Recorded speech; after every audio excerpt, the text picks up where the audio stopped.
Nú ætlum við að skoða sérstaklega fallhættina. Við skiptum háttum í myndbandinu hættir sagna, skiptum við háttum gróflega í tvennt, í persónuhætti og fallhætti, þar sem persónuhættirnir breyttust með persónum og fallhættirnir gerðu það ekki.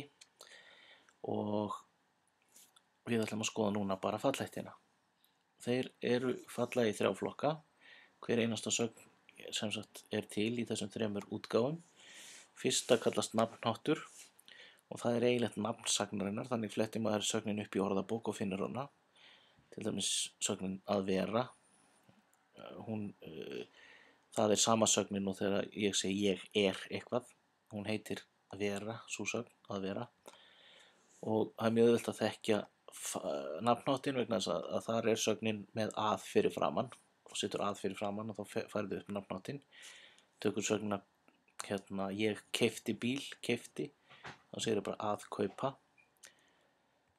Hinir 2, að fyrir framan sögn kallast nafnháttarmerki.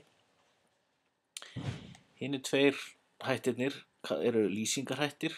Þeir virka dálítið eins og lýsingarorð. Þeir segja að einhver sé að gera eitthvað, að sé einhvern veginn gerandi eitthvað eða búinn að gera eitthvað og hafa svona ákveðin sameiginleg einkenni með lýsingarorðum en stigbreytast ekki og er ekkert lýsingarorð. Við köllum á lýsingarátt þátíðar og lýsingarátt nútíðar. Það er mjög auðvelt að þekkja lýsingarátt nútíðar því að þar endar sögnin alltaf á andi, verandi, hlaupandi, dettandi, siglandi. Ég er siglandi, ég er fallandi og svo koll á kolli. Lýsingaráttu þátíðar er pínlítið snúnari.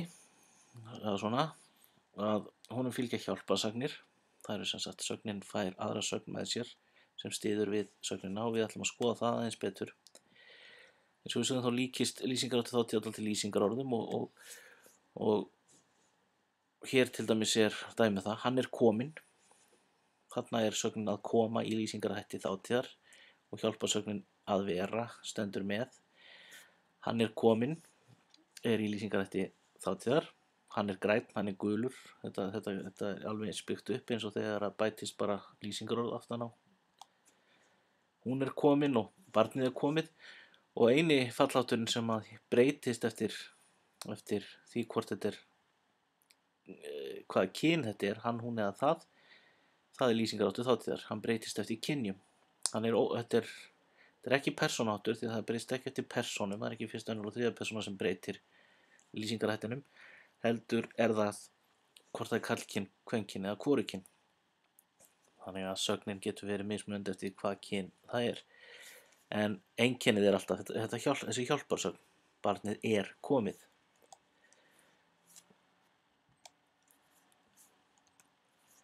Algengustu hjálparsagninnar með lýsingarhætti þátíðar eru sögnin að vera, að hafa og að verða.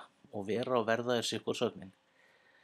Og hér sjáum við dæmi að sögnin að hafa, hún hefur komið og barnið verður komið. Þarna stendur sögnin að koma í lýsingarhætti þátíðar. Hjálparsögnin setur sögnin að koma í lýsingarhætti þátíðar. Stundum stendur lýsingarhætti þátíðar með sögnin að eiga, geta eða fá. Og við skulum skoða dæmi það. Hann á það skilið er í lýsingarhætti þátíðar. Hún getur farið er í lýsingarhætti þátíðar. Og barnið fær engu ráðið er í lýsingarhætti þátíðar. Og hér sjáum við dæmum setningu sem við ætlum að greina. Hann kom hlaupandi en varð að koma of seint, ég hef oft komið of seint. Þarna sjáum við strax að á einu stað, það eru sagnirnar eru kom hlaupandi, varð að koma og hef oft komið. Þannig er augljóst að þannig lýsingaráttu nútíðar, hlaupandi, að koma með hjálparorðinu að, nafnháttarmerkinu, er nafnháttur og hef komið er lýsingaráttu þátíðar. Það eru þumalfingursreglur. Nafnháttin finnið á því að setja að fyrir framan, að kaupa, að detta, að sigla. lýsingarátt nútíðar finnið að hann endar alltaf á andi, og þegar kemur að lýsingarátti þátíðar að þá getum við sagt að séu tvær þumalfingursreglur.